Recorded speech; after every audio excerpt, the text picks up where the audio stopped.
Halo, Assalamualaikum warahmatullahi wabarakatuh.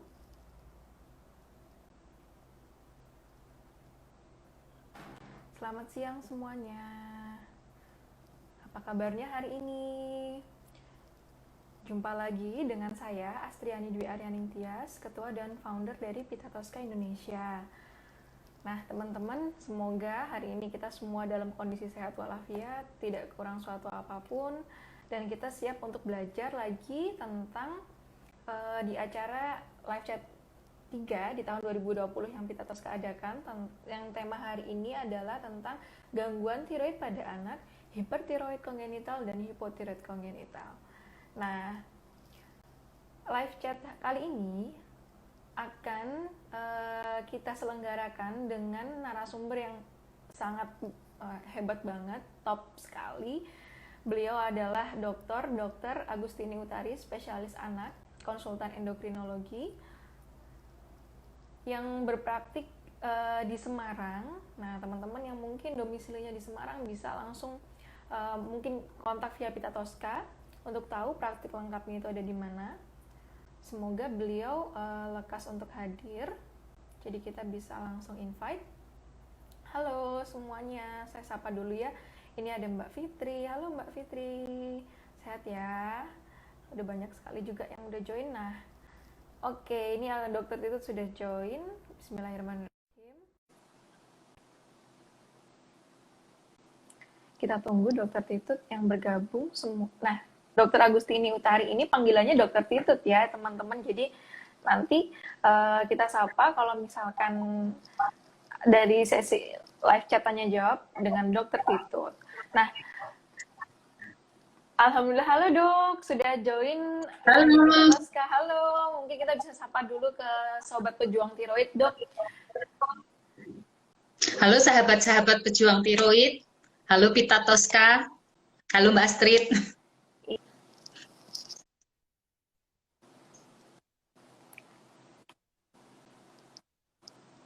Semoga semua sehat-sehat ya.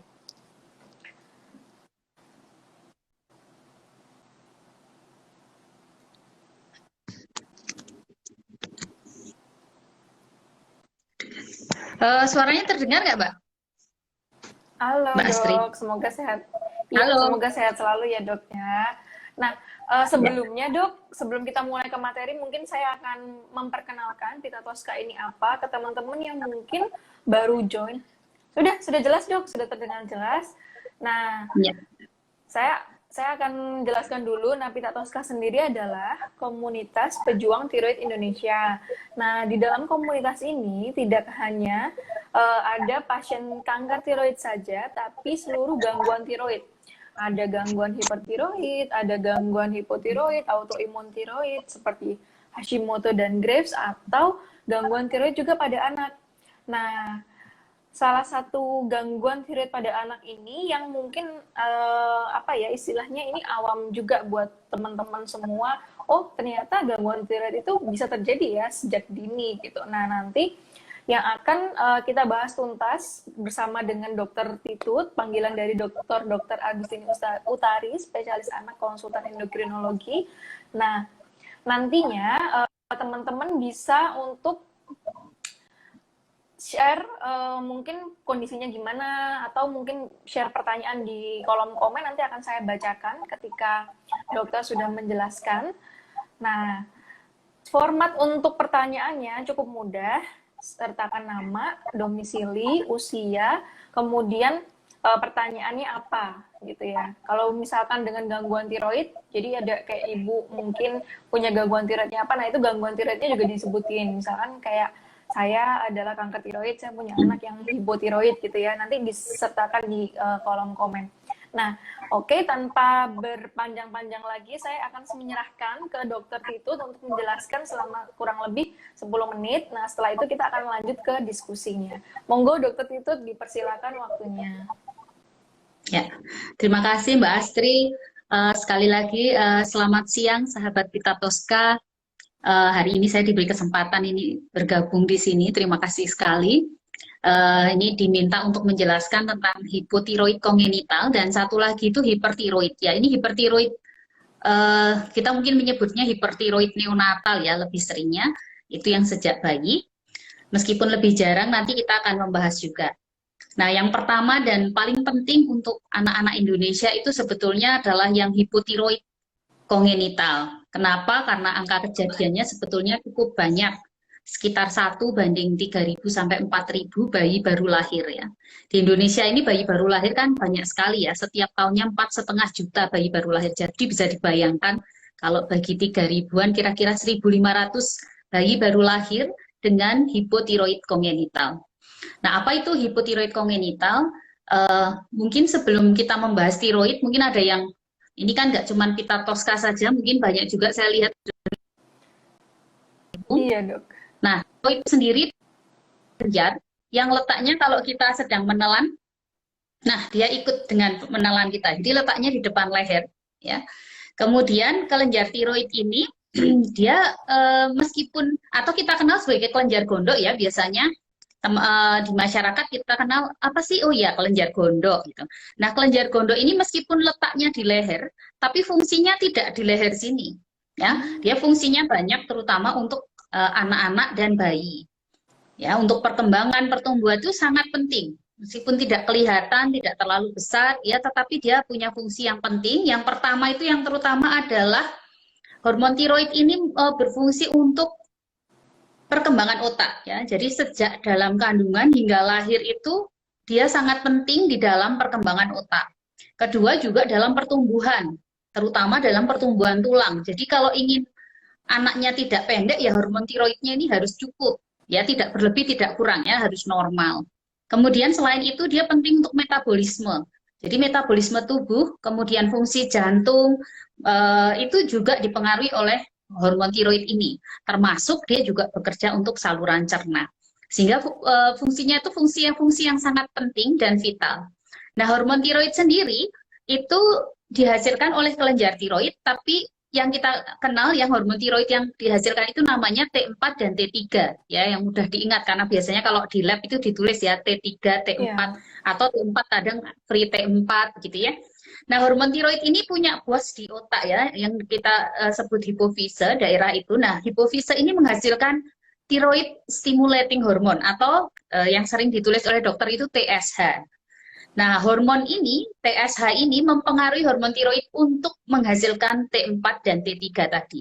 Nah, T4 dan T3 ini yang dipakai oleh tubuh untuk bekerja tadi, termasuk pertumbuhan, kemudian perkembangan otak, dan sebagainya. Nah, pada bayi baru lahir, ternyata 1:3.000 bayi baru lahir itu dia mengalami hipotiroid kongenital. Hipotiroid ya, jadi hormon tiroid yang rendah, kurang, tidak berproduksi. Kongenital artinya di bawah sejak lahir. Nah, 85% dari hipotiroid kongenital ini disebabkan karena tubuh tidak mempunyai kelenjar gondok atau kelenjar gondoknya kecil. Tapi juga ada sebagian yang karena kelainan di dalam proses pembentukan hormon tiroid itu sendiri ya, ada lingkarannya, metabolismenya itu terganggu, yaitu yang disebut dishormogenesis ya. Tapi itu lebih jarang, yang paling sering 85% itu memang bayi tidak mempunyai kelenjar tiroid. Dan ini bisa terjadi pada siapa? Pada siapa saja. Jadi tidak mengenal ini anaknya siapa itu tidak. Dia bisa terjadi di seluruh dunia dan angka kejadian di seluruh dunia itu hampir mirip untuk hipotiroid kongenital ini. Nah, kenapa kita ingin sekali agar kita tahu sejak dini? Karena hipotiroid kongenital pada 95% bayi itu awalnya tidak ada gejala. Sehingga kita tidak akan menyadari bahwa bayi kita itu mengalami hipotiroid kongenital, nanti sampai dia beberapa minggu baru muncul gejala. Misalnya yang sering itu adalah bayi menjadi mengalami gangguan pertumbuhan dan perkembangan. Kok bayinya tidak naik-naik ya tinggi badannya? Kok bayinya tidak bisa, kepalanya tidak bisa mengangkat, sudah 2 bulan belum bisa miring, 3 bulan tetap belum bisa miring misalnya ya. Atau yang sering juga terjadi adalah bayi itu mengalami kuning, tapi kuningnya itu lama. Jadi tidak hilang-hilang gitu ya. Biasanya lebih dari 3 minggu itu kok masih kuning, itu harus diwaspadai ya. Ini karena kadang kan kita pikir, oh kuning dijemur saja, jangan. Mungkin ada satu gangguan tiroid. Ya, kemudian nanti akan muncul dalam proses ini istilahnya hernia umbilikalis ya. Jadi kalau ini tuh tali pusatnya tuh nonjol gitu ya, atau kalau dalam bahasa Jawa mungkin udelnya bodong gitu ya. Ya umbilikalis. Dan anak akan mengalami konstipasi atau kesulitan buang air besar. Jadi buang air besarnya itu jadi lama. 5 hari, 6 hari, 7 hari baru bisa buang air besar ya. Perutnya lama-lama juga buncit. Kemudian yang lain adalah selain itu anak kemudian kan akan mulai tampak ya setelah 3 bulan kok perkembangannya terganggu. Biasanya orang tua harus bisa mencari tahu. Nah, setelah 3 bulan ada gangguan ini biasanya orang baru mencari tahu, tapi sebetulnya kerusakan otak yang terjadi karena kekurangan hormon tiroid itu tetap terjadi. Nah, ini yang tidak bisa kita perbaiki. Oleh karena itu, ada yang kita kenal namanya screening hipotiroid kongenital. Jadi bayi-bayi baru lahir disarankan untuk melakukan screening ini ya. Dilakukan pada hari biasanya setelah 48 jam sampai 72 jam. Ya paling telat tuh 5 hari biasanya. Itu kemudian bayi diambil darah, ditumit, ya ditumit, kemudian menggunakan kertas, begitu diteteskan di kertas. Jadi sebetulnya sangat tidak invasif ya. Kalau biasa kita ambil darah itu kan di vena. Kalau screening itu hanya ditumit bayi, ditusuk sedikit seperti kita periksa gula darah itu loh. Kalau di mall-mall itu kadang ya, hanya ditusuk sedikit, diteteskan ke kertas saring. Nah nanti kita periksa TSH-nya. Ya, kalau TSH-nya ini meningkat ya karena hormon tiroid itu kalau kurang dia akan merangsang hipofise untuk menghasilkan TSH yang lebih banyak ya. Jadi TSH-nya ini yang di screening kalau di Indonesia. Nanti kalau TSH-nya meningkat maka kita akan mencari tahu apakah betul screening ini kemudian baru dilakukan pemeriksaan serum. Ya, nanti tergantung kadarnya. Nanti dokter akan menentukan, menyarankan apakah ini sudah cukup normal ataukah ini harus ditindaklanjuti ya dengan pemeriksaan serum untuk menentukan diagnosis apakah ini betul suatu hipotiroid kongenita ya. Dengan screening bayi baru lahir ini diharapkan kita segera memberi obat dan bisa tumbuh seperti anak lain ya, tidak terlalu lama-lama untuk kekurangan hormon tiroid. Nah, itu mungkin yang saya sampaikan untuk hipotiroid. Tadi hipo kurang, tapi ada juga bayi baru lahir itu mengalami yang kita sebut hipertiroid neonatal biasanya. Karena dia tidak berlangsung lama. Kalau hipotiroid kongenital itu kalau dia memang tidak punya kelenjar tiroid, dia harus minum obat seumur hidup. Tapi kalau hipertiroid kongenital biasanya itu bayi yang lahir dari seorang ibu dengan hipertiroid. Ya, terutama dengan Graves' disease. Mungkin beberapa sahabat Pita Tosca juga dengan Graves' disease. Nah, Graves' disease atau hipertiroid ini kalau hamil, antibodi yang ada di tubuhnya ibu, ya. Jadi kalau Graves' disease itu kan suatu autoimun, penyakit autoimun disease-nya. Nah, penyakit autoimun ini dia ada antibodi yang dihasilkan dan ini masuk melalui sawar darah plasenta yang akhirnya masuk ke bayi.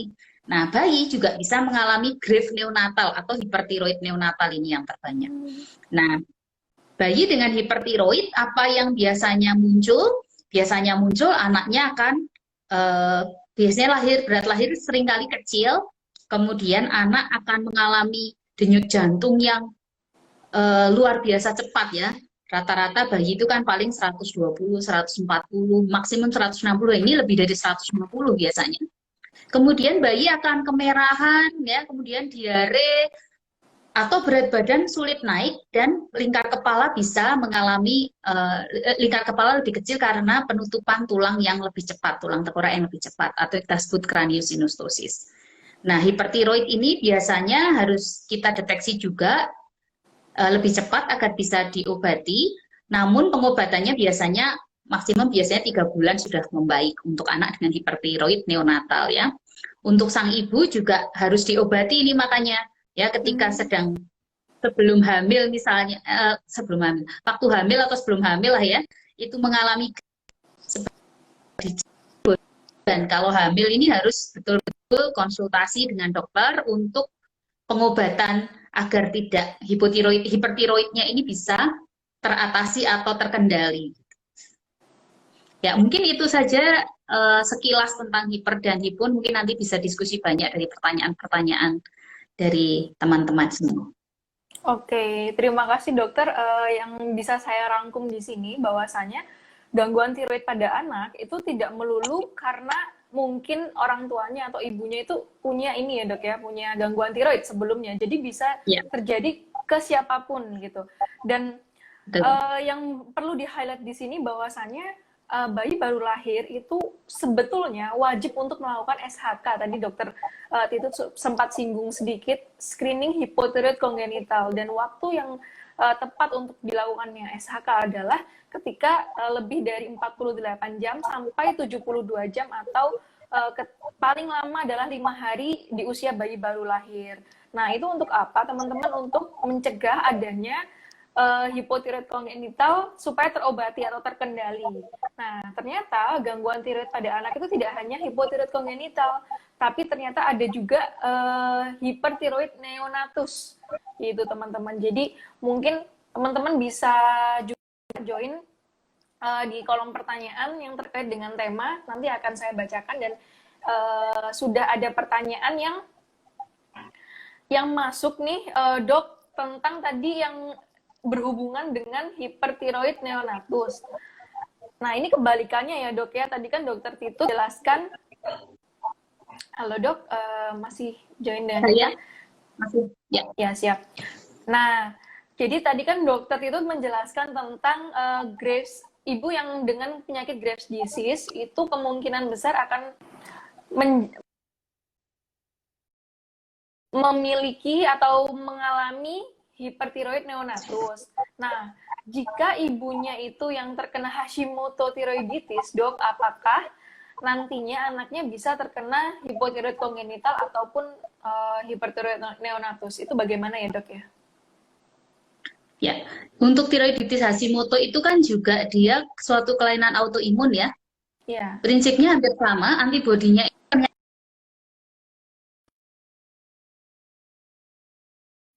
ibu hiper maupun hipotiroid, jadi baik Graves maupun tiroiditis Hashimoto tidak selalu itu pasti anaknya mengalami itu saja. Tapi ada kemungkinan risikonya lebih tinggi memang untuk mengalami tiroiditis Hashimoto maupun Graves neonatal. Tapi tidak selalu gitu ya. Biasanya kalau dia antibodinya sangat tinggi di tubuhnya ibu ketika hamil itu yang biasanya dia bisa cross placenta gitu ya. Tetapi kalau dia tidak terlalu tinggi biasanya tidak tidak tidak tidak selalu masuk ke saluran plasenta dan menyebabkan anak mengalami hipotiroid atau hipertiroid. Oke.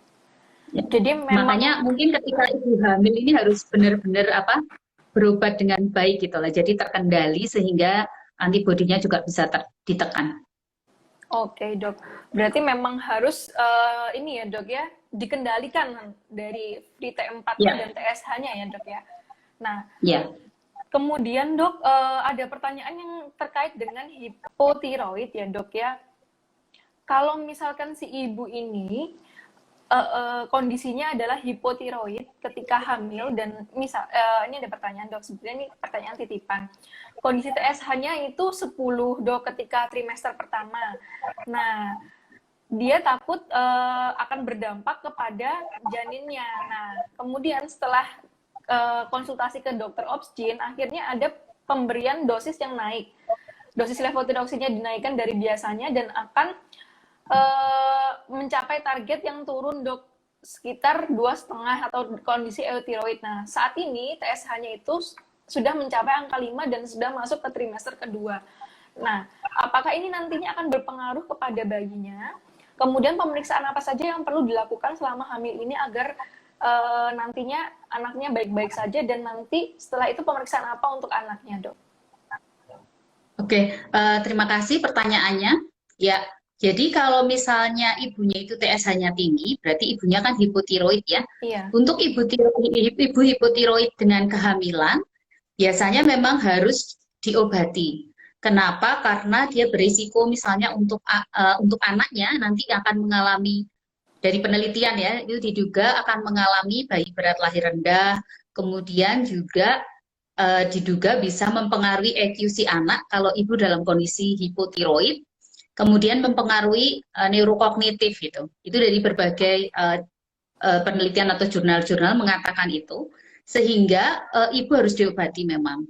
Nah, untuk pemantauannya tentunya akan diserahkan kepada dokter obgyn atau mungkin dokter penyakit dalam endokrin yang akan melakukan pengamatan, terutama mestinya fungsi-fungsi hormon tiroid dan mungkin ada antibodi yang harus diperiksa.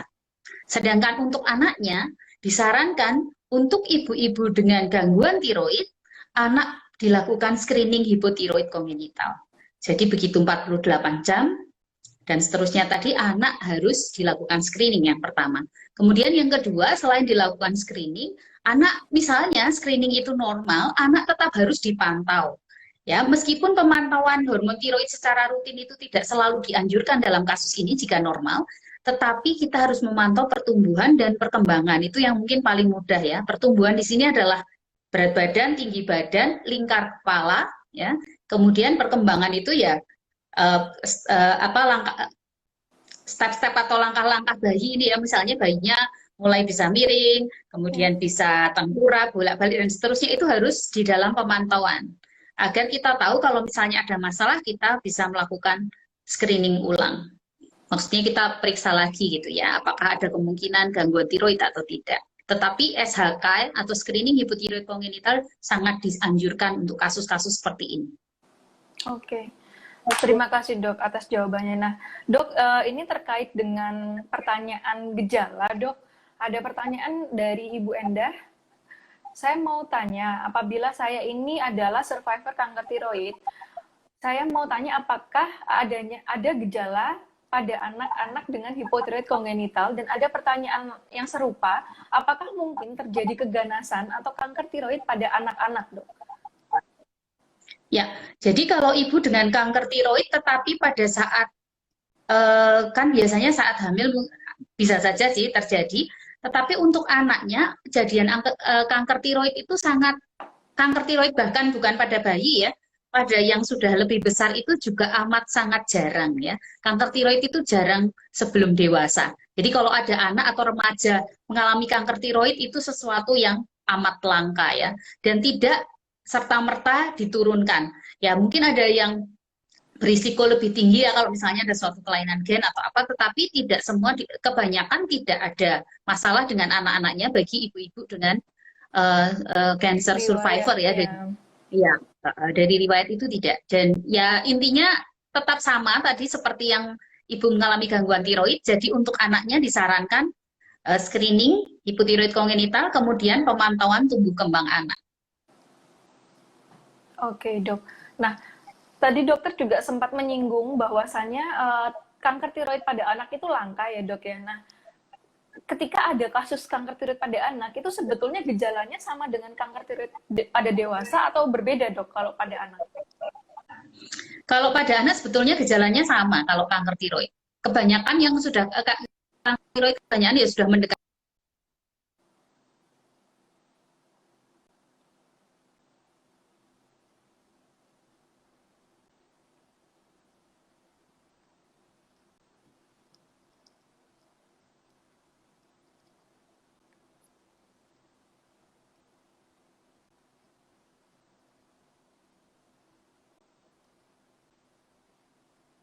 Halo?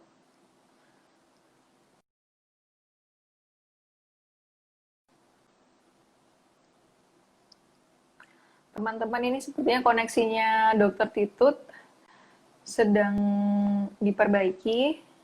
Kita tunggu supaya Dokter Titut nanti join lagi ke live chat kita. Jadi yang sempat saya highlight, oke, ini udah join lagi Dokter Titutnya.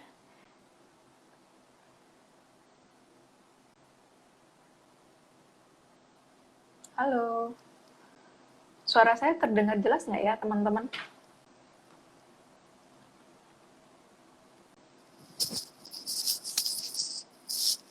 Halo? Halo, maaf, Iya. mungkin tadi agak terputus ya.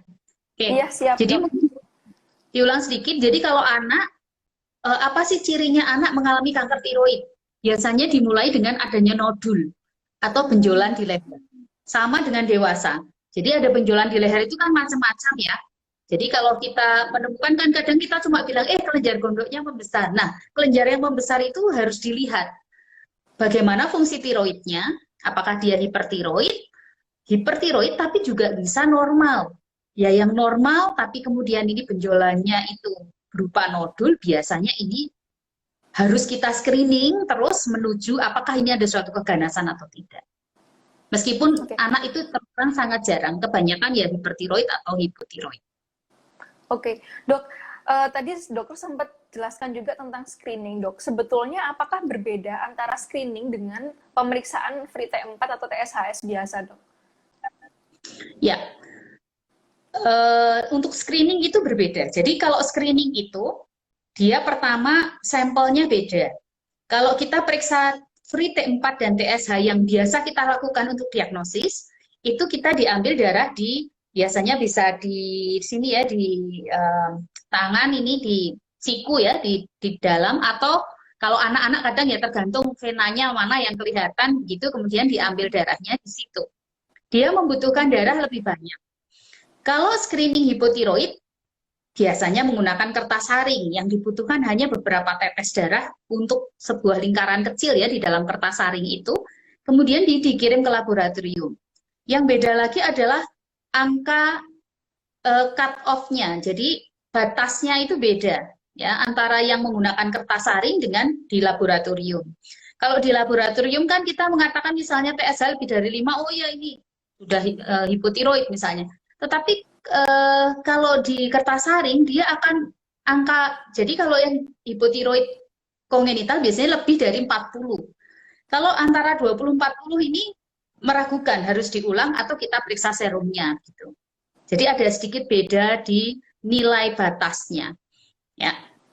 Nah, kalau keuntungannya kenapa kok kita memilih screening ya? Pertama karena kalau screening ini dia lebih mudah. Siapapun bisa melakukan meskipun ini di desa-desa ya. Kan kita dari Departemen Kesehatan juga sudah mulai mensosialisasikan ini ya, sudah beberapa tahun, sudah lebih dari 10 tahun ini, sudah dimulai meskipun mungkin belum bisa mencakup banyak tempat, tetapi sudah mulai dilatih bidan-bidan, ya perawat, kemudian petugas puskesmas itu untuk melakukan screening ini, karena mudah ya, karena hanya ditusuk tumitnya. Harapannya dia tidak perlu mencari darah vena. Nah, itu bedanya yang screening dengan yang diagnostik T4 dan TSH. Oke. Oke, Dok, sudah jelas berarti ya bahwasannya itu berbeda dan memang harus dilakukan untuk screening. Terlebih itu lebih mudah ya, Dok ya, prosesnya daripada tes T4 atau TSH. Nah, Dok, ini ada pertanyaan lanjutan dari Ibu Pemi, 33 tahun di Surabaya. Apakah golongan darah ibu dan anak yang berbeda bisa menyebabkan si anak mengalami hipotiroid kongenital, Dok? Tidak. Hipotiroid kongenital ini penyebabnya, jadi penyebabnya yang terbanyak tadi, 85% itu karena tidak terbentuk, kecil, atau berada di tempat yang tidak semestinya, tetapi bisa juga penyebab lain. Misalnya tadi ya, ada proses di dalam pembentukan hormon tiroid yang error, kemudian juga bisa ada gangguan di otak, ini juga bisa menyebabkan hipotiroid ya, kalau di daerah yang tadi menjadi tempat produksinya TSH tadi, si hipofise misalnya ada gangguan, maka otomatis hormon tiroid yang terbentuk juga nanti akan rendah, dan itu juga akan terganggu. Justru yang penyebab lain yang kadang-kadang terjadi adalah pada prematuritas, misalnya infeksi-infeksi yang berat, ya kadang-kadang itu akan menyebabkan hormon tiroid turun, juga misalnya di daerah kekurangan yodium. Ya, itu bisa menyebabkan hipotiroid. Yang ini ya, Dok ya, GAKI itu ya, Dok, dulu ya, Dok ya. Iya. Tapi Indonesia saat ini ya GAKI itu sudah jauh lebih turun ya dibanding zaman dulu ya. Betul. Karena ada garam ini ya, Dok ya. Betul. Oke, Dok. Nah, ini ada pertanyaan yang cukup bagus, Dok. Dari Ibu Rizka dari Bali. Dok, apakah anak yang terlahir dari ibu penderita hipertiroid tetap harus menjalani tes hormon tiroid? Jadi bukan screening, Dok, tapi tes hormon tiroidnya. Jadi ibunya yang hipertiroid ya? Iya, ibunya. Mungkin ini anaknya usianya sudah tidak bayi baru lahir lagi gitu maksudnya. Kalau ibu hipertiroid, anaknya masih bayi, sebaiknya melakukan screening hipotiroid kongenital.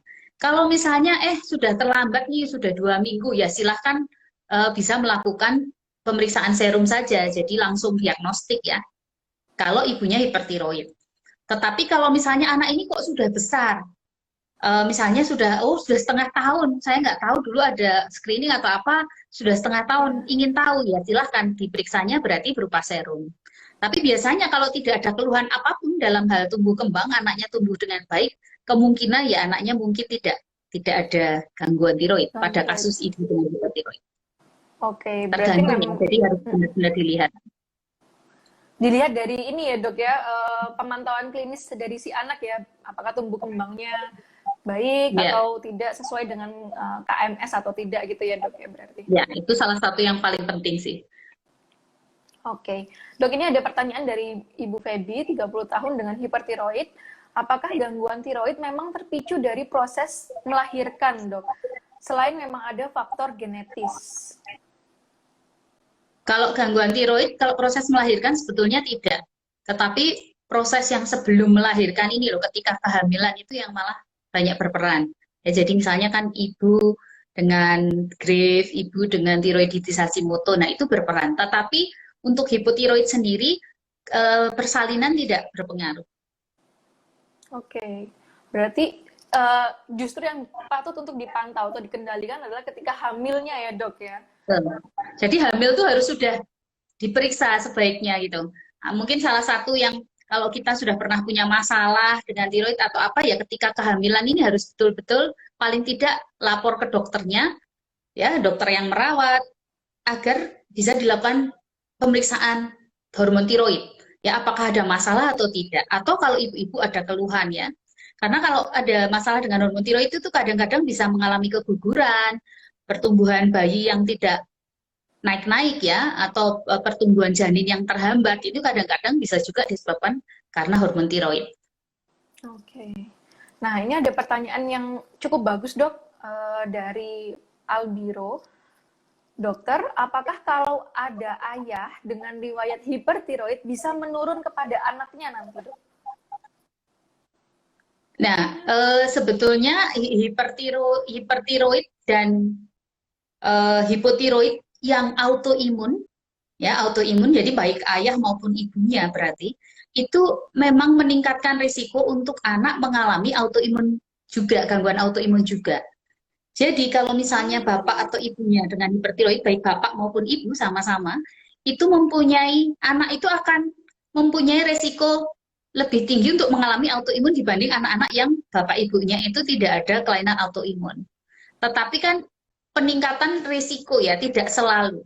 Artinya tidak selalu mengalami. Ya, tetapi risiko untuk mengalami ke depan itu lebih tinggi kalau ada ayah atau ibu dengan autoimun. Dan autoimun ini tidak selalu manifestasinya sama ya. Misalnya contoh, ayah mengalami Graves disease atau ayah mengalami tiroiditis Hashimoto.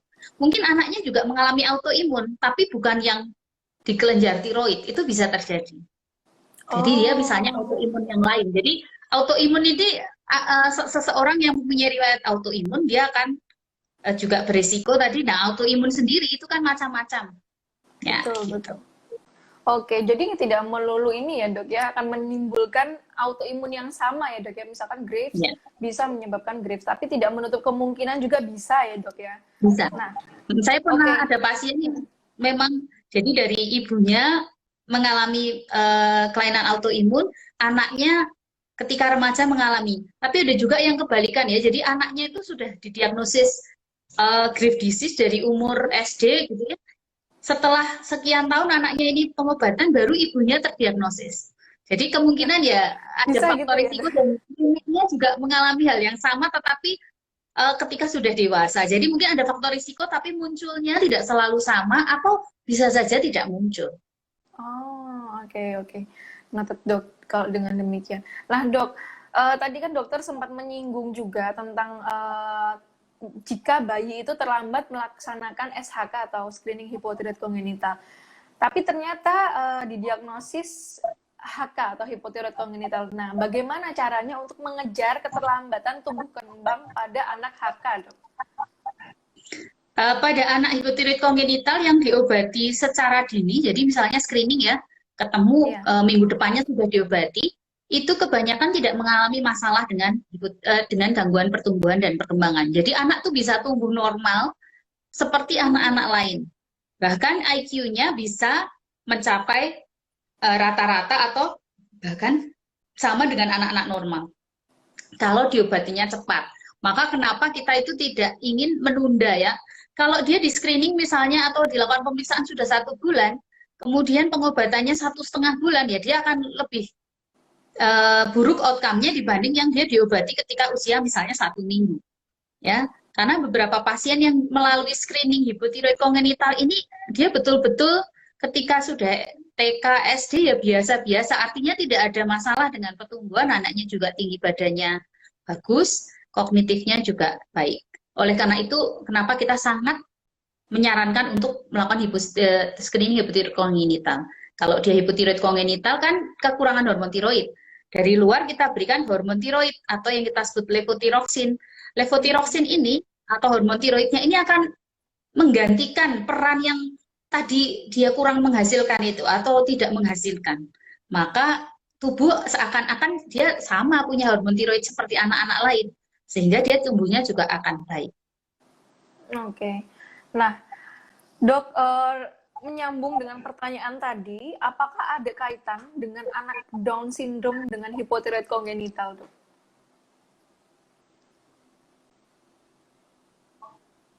Ya, anak-anak dengan Down syndrome ini diduga memang mempunyai kelainan tiroid yang lebih tinggi dibandingkan anak-anak dengan tanpa Down syndrome. Ya, anak dengan Down syndrome itu diduga dia akan mengalami kelainan tiroid itu sekitar 20%. Ya, baik hipotiroid kongenital maupun hipotiroid didapat seperti misalnya contohnya tiroiditis Hashimoto atau Graves' disease. Nah, anak-anak dengan Down syndrome itu disarankan pertama melakukan screening hipotiroid kongenital. Tapi anak Down syndrome ini meskipun pada awal screening misalnya ditemukan normal, tetapi harus mengulang di usia 6 bulan, 1 tahun, dan tiap tahun itu harus paling tidak sekali melakukan pemeriksaan hormon tiroid. Karena apa? Karena tadi masih berisiko untuk mengalami tiroiditis autoimun. Ya, jadi tetap dicek hormon tiroidnya setiap tahunnya untuk yang awalnya baik ya. Oke, Dok, itu apakah juga berlaku pemeriksaan yang tadi pengulangan 6 bulan, 1 tahun, kemudian setiap tahunnya untuk anak-anak dengan hipotiroid kongenital maksudnya, Dok? Kalau hipotiroid kongenital pada bayi lebih cepat. Kalau itu tadi kan kalau misalnya dia tidak ditemukan kelainan ya. Tetapi kalau hipotiroid kongenital yang ternyata didiagnosis hipotiroid kongenital, maka 2 minggu pertama harus dievaluasi hormonnya. Ya, setelah 2 minggu nanti dia baru 1 bulan sekali. Makin lama makin bisa lebih jarang. Tetapi pada 1 tahun pertama biasanya dia 2 minggu, kemudian 1 bulan, 1 bulan. Setelah usia nanti dia akan lebih jarang ya, bisa 2 bulan, 3 bulan. Setelah dia lebih besar dia bisa 3 bulan sekali atau 4 bulan sekali begitu.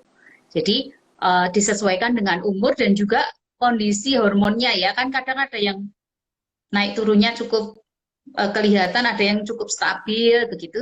Karena masa anak ini kan kita tidak boleh hormonnya terlalu rendah, nanti dia kalau misalnya mengalami gangguan akan kasihan gitu ya, efeknya banyak. Iya, Dok, apalagi dilakukan pemeriksaan ulang terus ya, Dok ya, akan berdampak tentunya kepada anak. Nah, Dok, ini ada pertanyaan. Dok, saya Maya, 31 tahun, didiagnosa hipertiroid tahun 2018. 4 tahun setelah melahirkan, anak lahir dengan tumbuh kembang yang sehat. Namun, apakah beresiko menderita gangguan tiroid di kemudian hari, Dok? 4 tahun ya, ibunya mengalami hipertiroid. Jadi ini tergantung jenis hipertiroidnya memang. Hipertiroid kan macam-macam ya. Tetapi kalau dia yang hipertiroid yang karena autoimun, contohnya Graves, ya itu tadi. Jadi dia tidak selalu anak ini akan mengalami Graves ya. Tetapi mungkin kalau ini sifatnya kan ada yang genetik ya, ada kalau dia betul autoimun itu memang anak-anak akan beresiko mengalami penyakit autoimunnya lebih banyak, tetapi tidak selalu ya. Tetapi apa salahnya kita tetap harus memperhatikan ya, misalnya benjolan di leher, gejala hipertiroid, gejala Ya, hipotiroid. Jadi kalau ada masalah kita langsung bisa mendiagnosis. betul dok. Jadi itu yang harus dilawan ya dok ya, untuk memeriksa lehernya dulu ya dok, apakah ada nodul atau tidak ya. Ya. Karena sudah berusia sekitar 4 tahun. Nah dok, ini ada pertanyaan yang bagus. Untuk terapi anak dengan hipotiroid kongenital, apakah hanya diatasi dengan obat dok atau levotiroxin? Ya, untuk hipotiroid satu-satunya jalan ya obat. Hipotiroid kongenital terutama ya, karena dia tidak bisa memproduksi atau menghasilkan hormon tiroid dengan cukup. Maka obatnya hanya satu, atau yang kita sebut replacement terapi, menggantikan yang tidak diproduksi dengan menggunakan hormon tiroid. Nah, hormon tiroid atau levotiroxin itu, dia itu ya hormon tiroid itu sendiri, sehingga jangan takut. Maksudnya gini, kan terus orang banyak yang gini, anaknya diagnosis masih, kemudian ketika usia 5 tahun ibunya melihat, loh anak saya baik-baik saja. Ya, setelah minum levotiroxin kan baik ya, anaknya bisa lari dan sebagainya. Terus ibunya berpikir, mungkin jangan dikasih obat ya, nanti kalau dikasih obat takutnya gagal ginjal, gangguan ini, gangguan itu. Akhirnya orang tua menghentikan. Kemarin baru saja ketemu saya, anak ini datang lagi ke poli usia 14 tahun. Tingginya tuh baru seperut ibunya. Ya, jadi anak ini mengalami gangguan. Akhirnya anak ini tidak bisa bicara, cuma beberapa suku kata, dan anaknya tidak bisa jalan. Ya, orang tua kembali mencari pertolongan setelah sekian tahun. Karena dia percaya tadinya loh, umur 5 tahun itu kan dia udah membaik ya gitu. Nah, ini kalau dia diobati dengan levotiroxin, anak akan tampak baik. Ya, anak akan tumbuh kembangnya cocok, tinggi badannya naik. Tapi kalau dihentikan tanpa adanya indikasi menghentikan, maka hati-hati, karena ini banyak orang menghentikan karena takut efek samping. Padahal efek sampingnya mungkin akan sangat kecil, meskipun kadang ada ya, asal dosisnya itu kita atur. Ya, kita atur dosisnya sesuai dengan kebutuhan. Maka kenapa itu harus kontrol rutin ke dokter, kemudian juga harus kontrol laboratorium untuk penyesuaian dosis ini. Sehingga dosisnya akan tepat sama seperti yang diharapkan, ya, jadi labnya akan menjadi normal. Tapi lab yang normal itu lab normal dengan obat loh ya. Jadi kalau lab normal dengan obat artinya pasien tidak boleh menghentikan begitu dia lihat, oh labnya normal. Loh, itu lab normal tapi dengan bantuan levotiroxin ya. Nah, hipotiroid kongenital itu kan ada yang permanen, ada yang transien atau sementara. Kalau penyebabnya yang seperti tidak punya kelenjar tiroid dan lain-lain, terbanyak itu permanen. Artinya dia harus minum obat seumur hidup. Namun yang misalnya karena ibunya mengalami gangguan tiroid, kadang-kadang atau ibunya minum obat-obat anti tiroid misalnya ya, kemudian anaknya mengalami hipotiroid di awal, kita evaluasi sampai usia 3 tahun. Ketika 3 tahun kita pastikan ya, dilakukan USG ulang, kemudian dilakukan skintigrafi, pemeriksaan tiroidnya kelihatan ya, pantauannya kelihatannya tidak memerlukan obat dalam jumlah besar, kita bisa mencoba untuk apakah ini butuh terus atau dihentikan ya. Tetapi kalau penyebabnya jelas tidak ada kelenjar tiroid, harus minum obat seumur hidup. Ya, karena ini sangat penting. Ya, terima kasih, Mbak. Oke, itu jelas banget dokter. Jadi ibu-ibu jangan takut kalau dengan obat levotiroxin itu aman untuk dikonsumsi. Efek Ya, sampingnya itu bahkan tidak ada ya dok ya. Dan jangan ini ya dok ya, tadi dokter berpesan jangan apa ya, istilahnya menghentikan obat tanpa ada pemantauan dari dokter. Karena bisa betul. fatal akibatnya. Nah, dok ini Ya. menyambung dengan terapi pada hipotiroid kongenital. Nah, bagaimana terapi pada hipertiroid neonatus, dok? Apakah bisa dilakukan obat ataupun ada terapi lainnya seperti mungkin pada hipertiroid dewasa? Jadi kalau hipertiroid pada neonatus ya, atau pada bayi baru lahir ini, pengobatannya untuk pilihan terapi pertama itu adalah golongan metimasol. Kalau dari guideline-nya eh, ATA ya di dunia, ataupun kadang kita di IDAI, Ikatan Dokter Anak Indonesia, kami juga membuat guideline untuk hipertiroid neonatal. Pilihan pertamanya adalah golongan metimasol. Jadi mirip sebetulnya sama dewasa ya. Nah, obat ini akan dikonsumsi dan dievaluasi hormon tiroidnya. Ya memang kalau yang hipertiroid yang neonatal itu biasanya tidak terlalu lama pengobatannya, nanti bisa membaik. Tetapi kalau yang hipertiroid yang grade lain ya nanti ya ketika remaja atau anak. Tapi kalau untuk neonatal biasanya dari penelitian itu sekitar 2 sampai 4 minggu atau maksimum biasanya 3 bulan sih anak sudah mengalami perbaikan dengan metimasol ini. Kecuali metimasol mungkin ada yang tidak cocok atau lain baru berganti dengan obat lain. Oke, berarti memang harus dengan obat dulu ya dok ya, dan itu aman ya untuk bayi baru lahir ya. Maaf Mbak Astri tadi agak terputus, bisa diulang sedikit yang terakhir. Jadi, oke, bahwasannya pengobatan pada hipertiroid neonatus itu aman ya dok ya? Cukup aman, asal dengan pemantauan ya. Ini karena hipertiroid itu kan dipantaunya malah akan lebih cepat juga. Biasanya 2 mingguan dilihat hormonnya ya bagaimana. Karena kan kita tidak ingin terlalu menekan juga. Kalau menekan juga anaknya jadi hipotiroid soalnya ya. Tetapi kalau dibiarkan hipertiroid itu dia akan menimbulkan gangguan fungsi jantung, bisa jadi gagal jantung juga pada bayi baru lahir. Oke, jelas dok berarti. Tetap harus dipantau. Nah dok, ini ada pertanyaan yang bagus dok.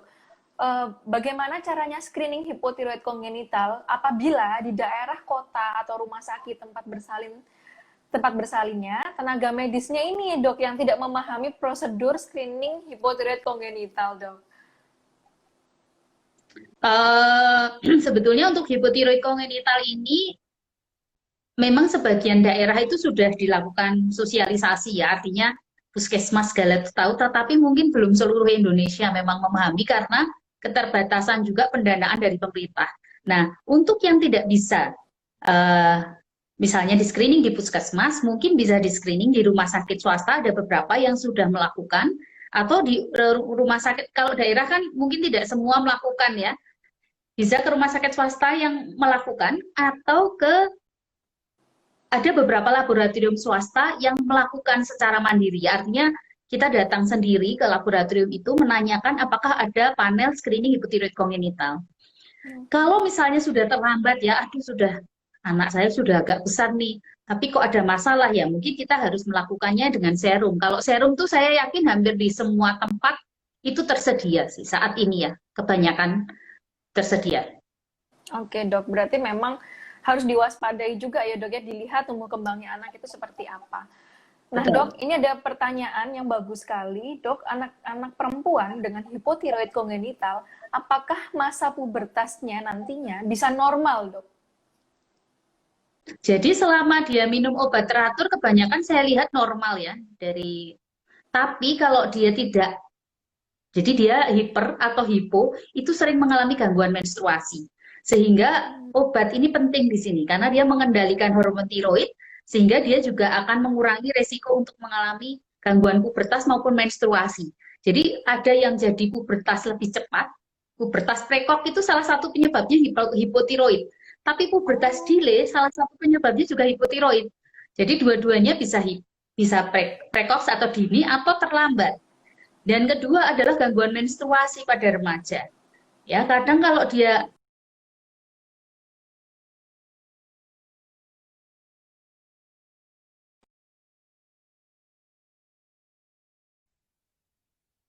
bisa jadi gangguan menstruasi selain gangguan pubertas. Yang penting memang dipantau atau dikendalikan dari obatnya itu ya dok ya, supaya nilai Ya. TSH-nya dan FT4-nya normal ya dok ya. Ya, diharapkan begitu. Oke, nah dok, ini ada mungkin sharing dari Mbak Anissa. Saya terlambat pubertas semasa remaja, jadi baru haid usia 15 tahun. Apakah itu merupakan gejala tiroiditis Hashimoto yang baru terdeteksi di saat usia 21 tahun, dok? Jadi bisa saja, tapi juga bisa mungkin karena penyebab lain ya. Jadi itu kan terlambat pubertas, tapi ketahuan tiroiditis Hashimoto-nya 21 tahun ya. Tapi dia terlambat pubertas ketika mungkin 15 tahun belum menstruasi atau mungkin tadi belum tumbuh payudara dan sebagainya.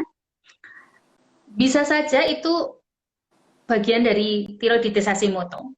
Tetapi saya kira kalau selama 6 tahun apakah memang tidak ada gejala atau yang lain? Karena yang lain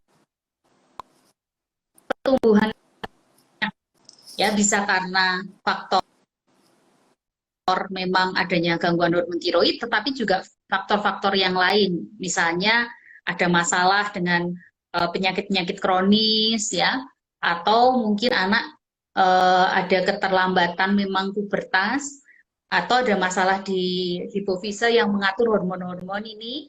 Nah, itu akan juga bisa mempengaruhi. Tapi tiroiditisasi mutu saya kira juga salah satu yang harus dipertimbangkan sebagai penyebab pubertas yang terlambat.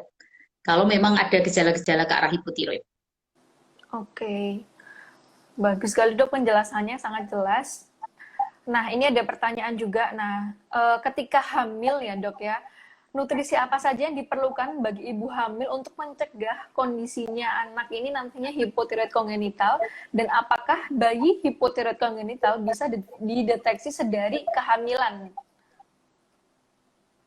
Kalau dari kehamilan itu tidak bisa dideteksi. Kalau hipotiroid kongenital harus sesudah lahir memang. Tapi kalau tadi pertanyaannya kalau ibu hamilnya bagaimana Mbak Astrid? Maaf, yang pertama sebelum dia lahir. Nutrisinya dok, jadi nutrisinya yang diperlukan untuk ibu hamil supaya anak ini nggak nantinya untuk mencegah gitu loh dok, maksudnya kondisi hipotiroid kongenitalnya itu bagaimana? Kalau untuk hipotiroid kongenital, nutrisi yang penting peranannya itu sebetulnya yodium untuk ibu hamil. Artinya ibu hamil itu jangan sampai kekurangan yodium, ya karena maka itu dulu ada penelitian di daerah Sengi itu ya, itu kan ada dulu ibu-ibu hamilnya tuh banyak karena kekurangan yodium dia jadinya hipotiroid dan juga bayinya jadi hipotiroid juga ya. Jadi itu yang hipotiroid yang disebabkan karena yodium defisiensi atau kekurangan yodium. Maka nutrisi yang salah satu yang penting untuk ibu hamil ya, kalau gampangnya kalau sekarang pakailah garam yodium gitu ya. Karena kan masih ada yang kadang-kadang tidak mau pakai garam yodium atau garam yodium yang isi yodiumnya tidak sesuai. Oke, berarti memang nutrisinya itu adalah kecukupan iodium dalam tubuh si ibu yang sedang hamil ya dok ya? Ya. Oke dok, dan tentunya makanan yang bergizi ya dok ya, jangan sampai ibu hamil itu makannya ngawur gitu, menuruti ngidamnya aja gitu ya dok ya. Nah dok, ini ada pertanyaan lanjutannya dok, sebetulnya adalah titipan yang disampaikan Japri ke saya. Nah, apakah ada KMS khusus untuk anak hipotiroid kongenital, dan apakah ada aplikasi via handphone untuk memantau tumbuh kembang anak dengan gangguan tiroid? Idai itu mengeluarkan namanya Primaku, silahkan download melalui Play Store, dan itu orang tua bisa memantau sendiri, memasukkan berat badan, tinggi badan, lingkar kepala, nanti keluar grafiknya. Bisa melalui aplikasi Primaku. Nah, untuk hipotiroid kongenital tidak ada kurva khusus karena harusnya anak hipotiroid kongenital yang diobati dari awal itu tidak ada masalah. Jadi dia akan tumbuh sama dengan anak normal. Ya. Tapi yang kita di Indonesia yang terjadi karena screening hipotiroid masih sangat rendah, ya, baru mencapai sekitar 2% dari populasi bayi baru lahir, maka yang kita deteksi itu terlambat. Ya, karena terlambat ini dia gangguan pertumbuhan, dan itu tergantung nantinya pertumbuhannya itu tergantung berapa banyak kekurangannya ya, misalnya yang tidak punya sama yang hormon yang punya meskipun sedikit, itu tentunya nanti beda tinggi badan, beda itu. Kadang-kadang yang hipoplasia itu saya kemarin dulu baru bertemu dengan pasien umurnya sudah 6 tahun, tingginya memang pendek, tapi yang tidak pendek sekali. Anaknya masih bisa sekolah, tapi tidak bisa pelajaran-pelajaran yang sulit seperti matematika. Ya ternyata ketika saya cek, ya itu menunjukkan tiroid yang kecil. Ya jadi saya duga ini mungkin hipoplasia sudah lama, karena ibunya tuh sebenarnya mengeluh terus, tetapi mungkin tidak ada yang aware gitu bahwa ini adalah hipotiroid. Karena kan tidak terlalu nyata gitu ya, ternyata hipotiroid ya. Kalau hipoplasia biasanya kan kongenital ya, meskipun sudah sekian lama dia masih. Nah itu tergantung dari itu, sehingga semakin cepat kita mendeteksi misalnya dengan screening, hasilnya sebetulnya sama dengan anak normal, jadi dia tidak ada kurvanya. Dan di luar negeri kan hampir semua negara itu sekarang sudah melakukan screening hipotiroid kongenital ya, terutama kalau Eropa, Amerika, Jepang dan lain-lain itu sudah melakukan. Itu mereka sudah tidak punya lagi anak-anak yang mengalami gangguan perkembangan karena hipotiroid. Jadi semua sudah terdetek di saat neonatal ya. Jadi hampir semua ya dia tidak tidak ada lagi penelitian-penelitian untuk menciptakan kurva khusus karena bagi mereka anak hipotiroid kongenital yang diobati dengan levotiroxin dia akan sama dengan anak lain. Oke, Gitu. jadi memang alangkah baiknya itu memang dilakukan SHK ya dok ya untuk Ya. apa screening hipotiroid kongenital ini gitu dok. Nah dok ini ada Ya. pertanyaan yang terkait dengan hipertiroid neonatus. Apakah anak dengan hipertiroid neonatus bisa mendapatkan terapi ablasi dosis rendah? Untuk hipotiroid neonatus dia sifatnya transien, jadi tidak membutuhkan ablasi. Oke. Nah, Ya. apabila malah jangan ya dok ya, malah berbahaya Jangan, nantinya. nggak Dok, ya? boleh, belum nggak boleh kalau neonatal. Neonatal tuh dia dengan pengobatan metimazol aja biasanya baik kok. Iya, karena sifatnya Jarang. sementara Jarang. tadi itu ya dok ya. Ya, ya. Dia 3 bulan begitu biasanya sudah bisa dihentikan pengobatannya. Oke. Nah dok, mungkin ini kan karena waktu tinggal 3 menit lagi, mungkin ada Siap. pesan-pesan kepada pejuang tiroid baik itu kanker tiroid, mungkin yang hipertiroid baik itu hipertiroid biasa ataupun Graves disease, kemudian yang hipotiroid maupun Hashimoto, jika mengalami gangguan pada tiroidnya, nah pesan kepada ibu atau bapak yang mengalami gangguan tiroid kepada mereka itu apa ya dok ya? Apakah ada pemeriksaan atau apa? Monggo silakan dari dokter. Ya, jadi kalau orang tua ada masalah dengan tiroidnya tidak ada salahnya. Pertama, baik untuk ketika mempunyai anak ya, pertama screening hipotiroid kongenital ataupun kalau misalnya tidak terlanjur tidak melakukan screening pemantauan tumbuh kembang yang sesuai. Kemudian untuk anak-anak ini harus diperhatikan kalau ada kesempatan lakukan screening hipotiroid kongenital ya pada semua bayi baru lahir. Namanya screening jadi tidak pandang bulu, semua dilakukan screening baik tampak sehat maupun tidak karena gejala hipotiroid kongenital tidak nyata di awal-awal kelahiran. Ya, mungkin itu. Dan untuk yang sudah terdiagnosis, jangan lupa untuk minum obat secara teratur dan konsultasi dengan dokter. Jangan sampai menghentikan pengobatan tanpa konsultasi dengan dokter. Mungkin itu saja Mbak Astri. Oke, siap. Nah, mungkin ada pesan juga dok buat seluruh pejuang tiroid yang kita tes Pesannya, lagi nonton. ya, pesannya tetap semangat, tetap solid ya. Saya kagum ini sama Pita Tosca karena saya lihat anggota-anggotanya itu cukup kompak begitu ya. Saya pernah juga mengisi yang di Semarang itu. Semoga tetap semangat untuk menjalani pengobatan, untuk yang tetap berjuang dengan obat-obatan. Yang penting semangat dan tetap kompak untuk Pita Tosca. Oke. Nah, teman-teman mungkin kalau nanti ada pertanyaan yang belum terjawab, nanti akan kita post di IG Story. Setelah ini akan dijawab oleh Dokter Titut di sesi yang lain. Nah, kita sudahi dulu sesi live chat yang ketiga di tahun 2020 dengan Dokter Agustini Utari, spesialis anak konsultan endokrinologi. Semoga bermanfaat dan see you on next live chat. Terima kasih Dokter Titut sudah bergabung dengan Pita Tosca. Sehat Terima selalu kasih ya, Dok. semuanya. Dan jangan lupa periksa leher Anda.